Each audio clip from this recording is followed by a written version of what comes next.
ৰাতি শোৱাৰ আগত দুটা লং খাওক। ৰাতিপুৱাই যি চমৎকাৰ হ'ব তাক দেখি আপুনি হয়তো আচৰিত হ'ব।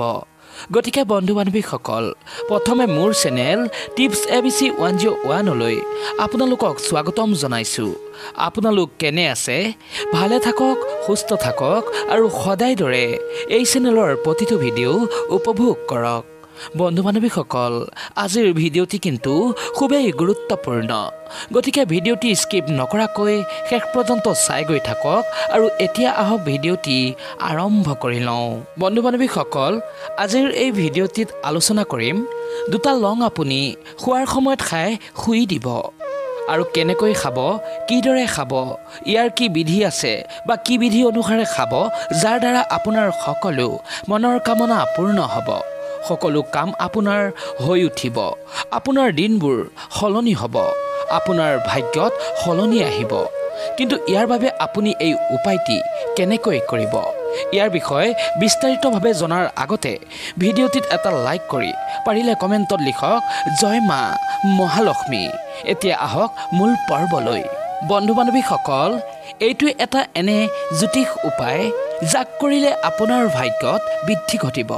আপোনাৰ প্ৰতিটো দিন সফলতাপূৰ্বকভাৱে পাৰ হৈ উঠিব, ভাগ্যত সলনি আহিব, দিন আপোনাৰ সলনি হ'ব।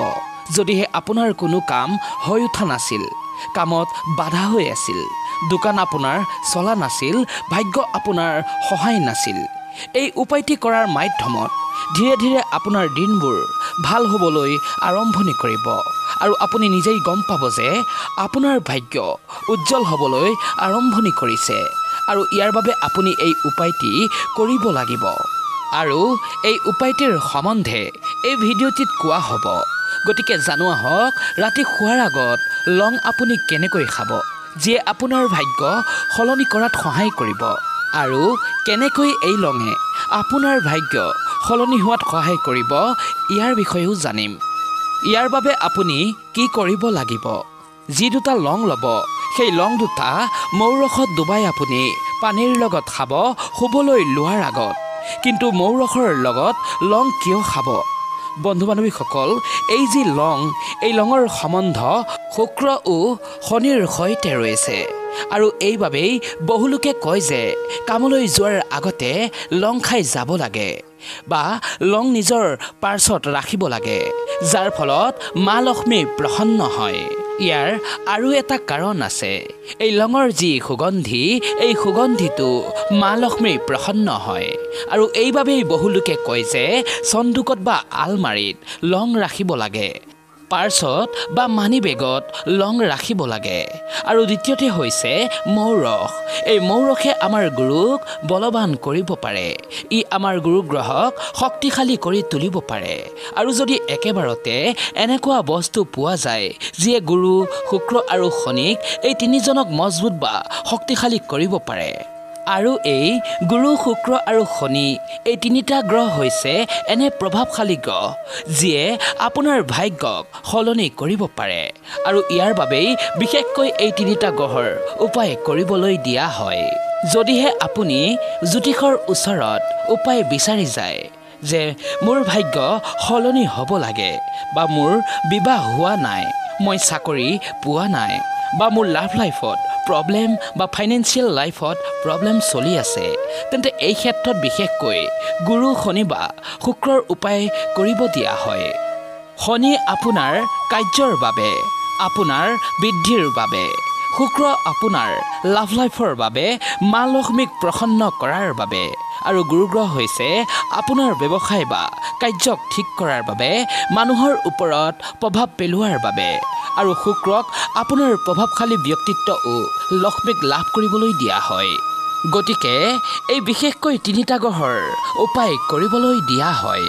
বহুতো ডাঙৰ ডাঙৰ উপায় কৰিবলৈ দিয়া হয় যাতে এই তিনিটা গ্ৰহ অধিক শক্তিশালী হৈ উঠে আৰু আপোনাৰ কাম যাতে হৈ উঠে। আপুনি এই তিনিটা গ্ৰহকেই একেলগে মজবুত কৰিব পাৰিব। যদিহে আপুনি এই উপায়টো কৰে, এই সহজ উপায়টিৰ মাধ্যমতেই আপুনি তিনিটা গ্ৰহক মজবুত কৰি তুলিব পাৰিব। আৰু ৰাতি শোৱাৰ আগত কৰিব লাগিব। দুটা লং মৌ ৰসত ডুবাই পানীৰ সহায়ত বা এনেই হ'লেও খাই দিব। আপুনি লং দুটাৰ সৈতে মৌখিনি খাই দিব আৰু খোৱাৰ সময়ত এই মন্ত্ৰটি আপুনি যদি পাৰে জপ কৰিব। যেনে ওম গুং গুৰুৱে নমঃ, ওম খুং শুক্ৰায় নমঃ বা ওম শনি শনিশ্বৰায় নমঃ। এই তিনিটা মন্ত্ৰ মাতি আপুনি এই বস্তুবিধ খাই দিব। আৰু যদিহে আপুনি এই তিনিটা মন্ত্ৰ পাঠ কৰিবও নোৱাৰে তেন্তে গায়ত্ৰী মন্ত্ৰ জপ কৰিব। আৰু এই গায়ত্ৰী মন্ত্ৰ জপ কৰিলে বা আপুনি এই গায়ত্ৰী মন্ত্ৰ যদি প্ৰতিদিনে জপ কৰে তেন্তে ইয়াৰ ফলত সকলো গ্ৰহেই মজবুত হয়।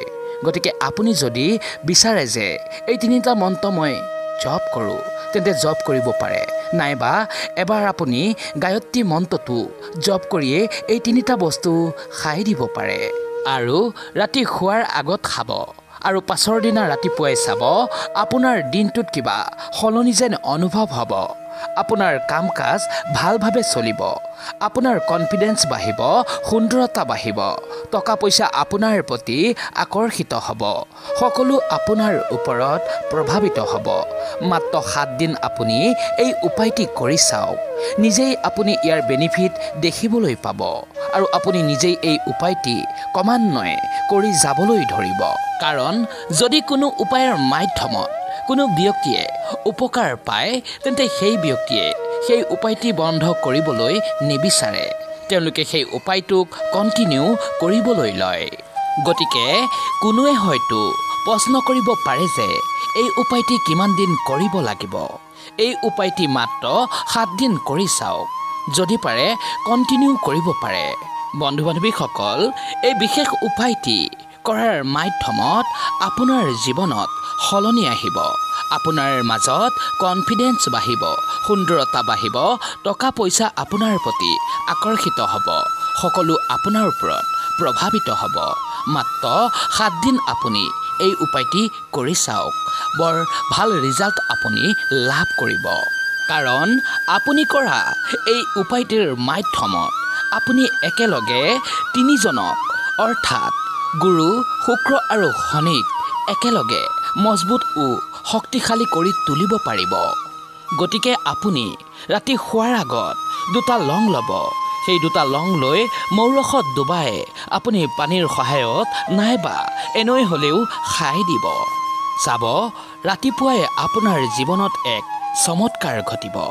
গতিকে বন্ধু বান্ধৱীসকল, আজিৰ ভিডিঅ'টি ইমানতেই ৰাখিছোঁ।